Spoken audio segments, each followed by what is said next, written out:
Kali ini kita bercerita tentang dongeng yang terkenal, yaitu Bawang Merah dan Bawang Putih. Berikut kisahnya. Dahulu kala, ada sebuah keluarga yang hidup bahagia. Mereka memiliki seorang putri yang bernama Bawang Putih. Namun, pada suatu hari, ibu Bawang Putih jatuh sakit dan akhirnya meninggal. Setelah kejadian itu, Bawang Putih hidup sendiri dengan ayahnya.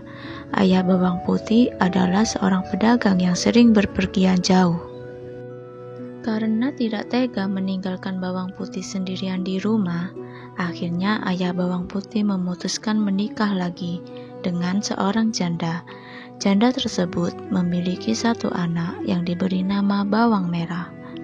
Sebenarnya niat awalnya ayah Bawang Putih agar Bawang Putih tidak kesepian dan memiliki teman yang bisa membantunya di rumah. Namun kenyataannya ibu dan kakak tiri Bawang Putih memiliki sifat yang sangat jahat. Mereka bersikap baik pada Bawang Putih jika ada ayahnya. Namun ketika ayahnya pergi berdagang, mereka menyuruh Bawang Putih mengerjakan segala pekerjaan rumah seperti seorang pembantu. Ternyata kemalangan Bawang Putih belum berhenti sampai di situ saja.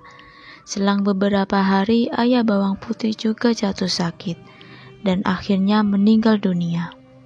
Kini, ibu tiri dan Bawang Merah bersikap semakin jahat pada Bawang Putih. Bahkan waktu beristirahat Bawang Putih juga semakin terbatas. Tiap hari dia harus melayani semua kebutuhan Bawang Merah dan ibu tirinya. Sampai pada suatu pagi ketika Bawang Putih mencuci di sungai, tanpa disadari salah satu selendang kesayangan Bawang Merah hanyut.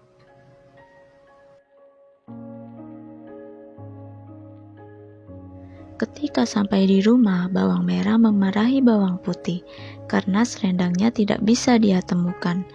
Dia menyuruh Bawang Putih untuk mencari selendang itu dan tidak boleh pulang sebelum menemukannya. Dan akhirnya Bawang Putih pun menyusuri sungai untuk mencari selendang itu. Hingga larut malam, selendang itu belum juga dia temukan. Ketika di tengah menyusuri sungai, Bawang Putih melihat sebuah gubuk. Ternyata gubuk itu dihuni oleh seorang nenek sebatang kara. Bawang Putih akhirnya meminta izin untuk menginap semalam. Nenek itu cukup baik hati. Dia mempersilahkan Bawang Putih untuk menginap. Nenek itu juga menanyakan perihal tentang Bawang Putih dan bagaimana dia sampai di tempat itu. Bawang Putih pun menceritakan nasib yang dialaminya. Hingga nenek yang mendengar itu merasa iba. Ternyata selendang yang dicari Bawang Putih ditemukan oleh si nenek. Dan nenek itu mau menyerahkan selendang itu dengan syarat Bawang Putih harus menemaninya selama seminggu. Dengan senang hati Bawang Putih menerima tawaran tersebut. Waktu seminggu pun berlalu dan kini waktu Bawang Putih untuk pulang. Karena selama tinggal di situ Bawang Putih sangat rajin, nenek itu memberikan selendang yang dulu dia temukan dan memberi hadiah pada Bawang Putih. Dia disuruh memilih di antara dua buah labu untuk dibawa. Awalnya Bawang Putih ingin menolak, namun karena ingin menghormati pemberian nenek tersebut, Bawang Putih akhirnya memilih labu yang kecil dengan alasan takut tak kuat membawanya. Dan nenek itu hanya tersenyum mendengar alasan tersebut. Setelah itu Bawang Putih pun segera pulang dan menyerahkan selendang itu pada Bawang Merah.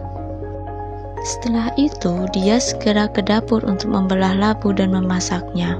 Namun, betapa terkejutnya dia, karena ketika labu itu dibelah, ternyata labu itu berisi emas permata yang sangat banyak.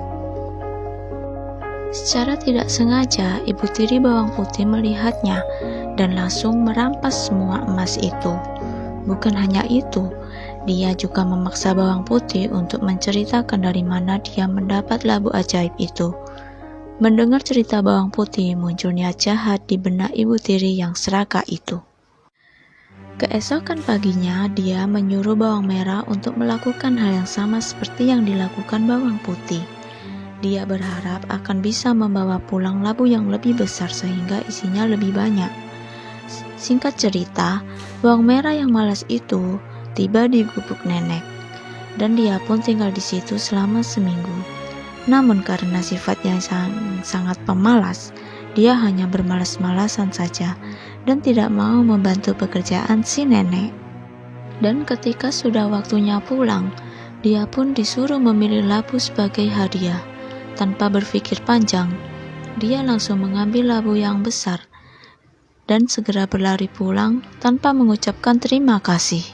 Setelah tiba di rumah, ibunya sangat senang melihat anaknya membawa labu yang sangat besar.